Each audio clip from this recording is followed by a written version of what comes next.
अस्सलाम वालेकुम, मैं हूं मुदस्सिर नज़र। वर्डप्रेस के चैप्टर 16 में आपको खुशामदीद कहता हूं और इस चैप्टर में हम अपने इस कोर्स को आगे बढ़ाएंगे। पिछले चैप्टर में हमने कस्टम थीम जो है वो स्टार्ट किया था अपने इस कोर्स में, और हमने सिर्फ एक ब्लैंक थीम जो है अपने वर्डप्रेस में इंस्टॉल किया था, जो कि मेरे पास आप देख सकते हैं यहाँ पे। मैंने उस साइट को ओपन किया हुआ है, लेकिन यहाँ पे फ़िलहाल कुछ भी नहीं है, क्योंकि हमारी जो थीम थी वो बिल्कुल ब्लैंक थीम थी।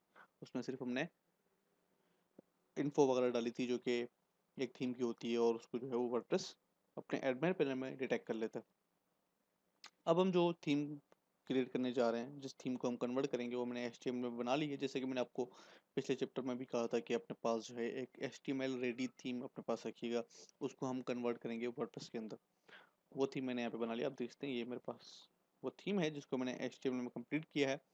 और अब हम इसको ले जाएंगे वर्डप्रेस के अंदर। बहुत ही सिंपल है, बहुत ही आसान है। हम स्टेप बाय स्टेप चलेंगे। इस कोर्स में, इस चैप्टर में हम सीखेंगे किस तरीके से हम अपनी स्टाइल शीट्स वगैरह जो हमारी होती है उनको कैसे वर्कएबल बनाते हैं, और ये जो हमारी साइट है उसको हम किस तरीके से वर्डप्रेस के अंदर जो है वो चला सकते हैं। मेरे पास ये तमाम फाइल्स जो हैं वो HTML में मौजूद हैं, जो कि आप देख सकते हैं। ये रही मेरे पास तमाम फाइलें हैं, CSS फाइल्स, इमेजेस, JS वगैरह वगैरह। तो ये इस फोल्डर को मैं यहाँ से डिलीट कर देता हूँ। और अब हमारे पास जो वर्डप्रेस के अंदर जो हमारा थीम है वो हमारे पास थीम है, और हमारे पास देख सकते हैं हमारे पास इंडेक्स फाइल है, स्क्रीनशॉट है, और स्टाइल शीट हमारे पास जो है, जिसमें हमने बेसिक इन्फॉर्मेशन जो है हमने सिर्फ रखी हुई। अब इसको ओपन करूँ तो आप देख सकते हैं हमारे पास यहाँ पे जो थीम की इन्फॉर्मेशन है सिर्फ वो मौजूद है। तो सबसे पहला मैं काम ये करूँगा, मैं अपने जो HTML की साइड है मेरे पास, उसमें से मैं इन तमाम चीज़ों को कॉपी कर लूँगा। इन तमाम फोल्डर्स को मैं कॉपी करके अपने जो वर्डप्रेस का फोल्डर है हमारा थीम्स में, वहाँ पे जाके इनको पेस्ट कर दूंगा, ताकि ये तमाम जितनी भी इमेजेस और स्टाइल शीट्स वगैरह फाइलें हैं वो हमारे पास वहाँ पे थीम में आ जाए। लेकिन हमारे उसके ऊपर कोई फ़र्क नहीं डालेंगे। अगर मैं इसको रिफ़्रेश करूँगा तो अब भी ये वैसा का वैसा ही रहेगा, क्योंकि हमने कोडिंग में कोई एडिटिंग वगैरह नहीं की। तो मैं इसको मिनिमाइज़ करूँगा और बढ़ूँगा हमारे कोड एडिटर की जानिब। तो सबसे पहला काम मैं यहाँ पे ये करूँगा, जो हमारे पास स्टाइल शीट है वो मैंने CSS के फ़ोल्डर में रखी हुई है, और जो हमारी वर्डप्रेस की स्टाइल शीट है वो बाहर है।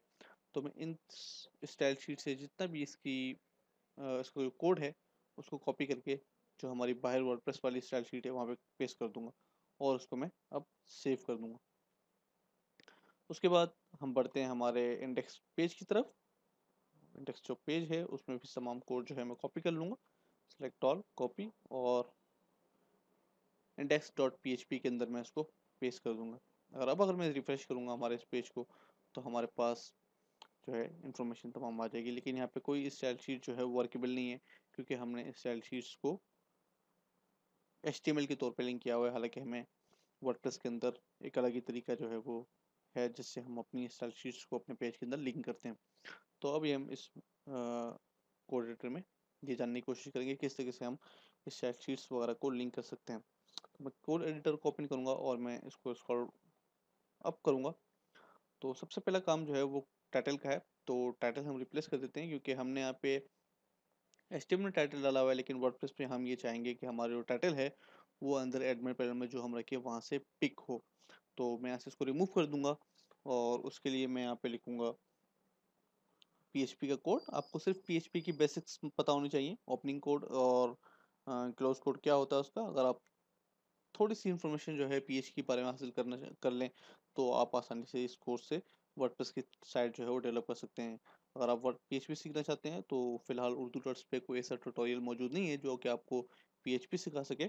इंशाल्लाह इंशाल्लाह हम जो है अगले अगला जो कोर्स है वो PHP का स्टार्ट करेंगे। लेकिन तब तक आप w3schools.com पे जाके PHP की बेसिक इन्फॉर्मेशन जो है वो हासिल कर सकते हैं।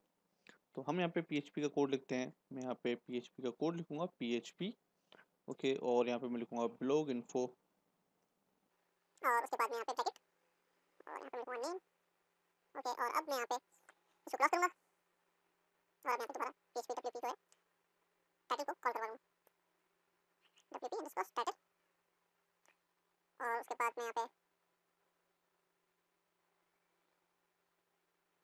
दोनों ब्रैकेट को क्लोज करूँ, और उसके बाद मैं स्टैक को भी क्लोज कर दूँ। चलिए अब मैं इसको सेव कर दूंगा, और अब मैं आके यहाँ से इसको रिफ्रेश कर दूँ। तो बल्कि मैं यहाँ पे इसको लॉगिन कर लेता हूँ एडमिन पैनल में, ताकि हमें पता चल सके कि हमारा जो ये टाइटल है वो काम कर भी रहा है कि नहीं कर रहा। तो यहाँ पे मैं WP एडमिन, ओके, और अब सेटिंग में जाऊँगा जनरल, और यहाँ पे मैं कोर्स को हटा देता हूँ, ताकि हमें पता चल सके हमारा जो टाइटल है वो काम कर रहा है।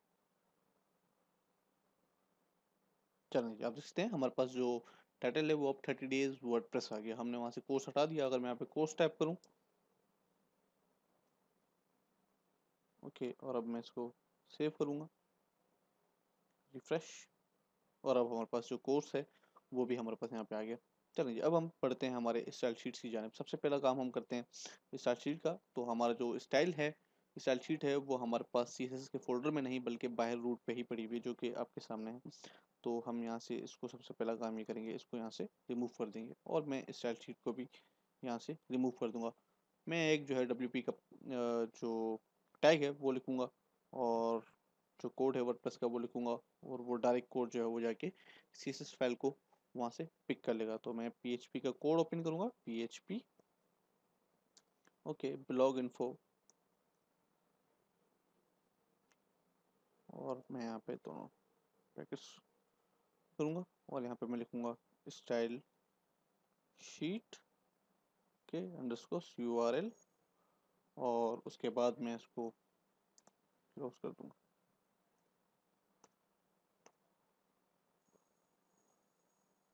चलिए मैं इसको सेव करूंगा, और अब मैं अगर रिफ्रेश करूँ इसको, देखते हैं हमारे पास क्या आता है।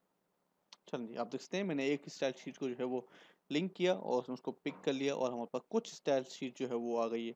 लेकिन हम मजीद जो स्टाइल शीट्स हमारे पास यहाँ पे लिंक्ड हैं उन सबको भी हम लिंक करेंगे, तो उसके बाद ये जो काम है वो चल पड़ेगा। ओके, मैं अब यहाँ पे यही कोड टाइप करूँगा, लेकिन ब्लॉग इन्फो की जगह पे मैं लिखूँगा टेम्पलेट URL। जैसे कि मिसाल के तौर पे अगर मैं यहाँ जाऊँ और मैं यहाँ पे व्यू सोर्स करूँ,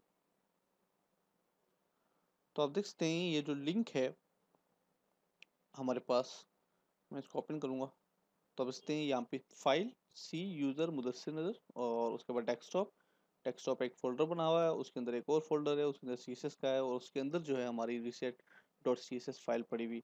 तो वर्डप्रेस जो है वो इस तरीके से उसको रीड करता है। टेम्पलेट URL जो भी हमारे वेबसाइट का URL होगा वो वहाँ जाएगा, और वहाँ पे देखिएगा कि CSS का जो फोल्डर है वो मौजूद है कि नहीं, और CSS का फोल्डर अगर मौजूद हुआ उसमें, तो उसके अंदर जाके वो फाइल को देखेगा, जो भी फाइल होगी उसको पिक करके वो लिंक कर देगा। मीन हमें तमाम जो भी है URL हमारा वो देना पड़ेगा। हम यहाँ पे कंप्लीट URL का भी इस्तेमाल कर सकते हैं, जैसे कि urdu.com/css/.style.css, लेकिन उसमें मुश्किल ये है कि अगर आपका डोमेन कुछ और है और आपने किसी और डोमेन से जो है वो उसको लिंक किया हुआ है, तो उसको पिक नहीं करेगा, बल्कि उसको प्रॉब्लम करेगा काफ़ी ज़्यादा। तो टेम्पलेट URL जब हम देंगे, कोई भी हमारे URL टेम्पलेट का जो URL होगा किसी भी साइट पे किसी भी डोमेन पे हम होस्ट करेंगे उसको, तो वो फ़ौरन उस डोमेन को पिक करके जो भी टेम्पलेट का URL होगा उसको उठा के साइट को CSS फाइल को लिंक कर देगा। तो यहाँ पे टेम्पलेट URL लिखेंगे हम लोग। मैं PHP का टैग ओपन करूँगा, PHP, ओके, और टेम्पलेट URL, और उसके बाद जो सेम तरीका ही है हम, बल्कि ब्लॉग इन पे एक मिनट मैं इसको कॉपी कर लेता हूँ यहाँ से, कॉपी, और चलिए जी यहाँ तक, और यहाँ पे मैं लिख दूँगा टेम्पलेट URL। चलिए सेव, और यहाँ पे हम लगा देंगे स्लैश स्लैश करके, ताकि इसके अंदर एक फोल्डर है उसके अंदर जाके इस फाइल को वो ढूंढ के निकाले। ओके, मैं इसी तरीके से तमाम जितने भी स्टाइल शीट्स हैं उनको लिंक कर दूंगा। मैं इसको भी लिंक कर देता हूँ यहाँ से, और इसको मैं ऐसे रिमूव कर देता हूँ, और यहाँ से इसको भी मैं लिंक कर देता हूँ। JS फाइल को भी इस तरीके से हम लिंक करेंगे, जो कि हमने यहाँ पे PHP का टैग लिखा है उसी तरीके से हम इनको सबको लिंक कर देंगे, और उसके बाद में जाके यहाँ पे हमारा जो वर्डप्रेस का पेज है उसको रिफ्रेश करूँगा। चलें जी, अब देख सकते हैं हमारे पास जो भी स्टाइल शीट्स थी वो हमने यहाँ पे अप्लाई कर दी, और वो तमाम चीज़ें जो हैं वर्केबल है। हमारा जो स्लाइडर है वो काम इसलिए नहीं कर रहा क्योंकि यहाँ पे इमेजेस हैं, वो इमेजेस लोड नहीं हो रही, और उन इमेजेस को लोड करने के लिए हमने एक अलग अगला जो चैप्टर है वो हमारा इसी के ऊपर है कि इस तरीके से हम इमेजेस को जो है लिंक कर सकते हैं ताकि वो फ़ौरन जाके वहीं से उसको पिक करे। तो स्टाइल शीट्स जो है हमारी तमाम काम कर रही हैं और जेएस फाइल्स भी जो भी हैं आपकी, वो तमाम की तमाम आप इस तरीके से लिंक करेंगे यहाँ पे और उसके बाद वो आपकी तमाम जितनी भी स्टाइल शीट्स हैं वो काम करना शुरू कर देंगी। इस बात का ध्यान रहे कि आपके तमाम जितनी भी स्टाइल शीट्स हैं वो डब्ल्यूपी डायरेक्टरी के अंदर थीम का जो फ़ोल्डर है वहाँ पे मौजूद होने चाहिए, तभी वो उसको वहाँ से पिक करके रन करेगा। तो मिलेंगे इंशाल्लाह अगले चैप्टर में, दुआ में याद रखिएगा। अल्लाह हाफ़िज़।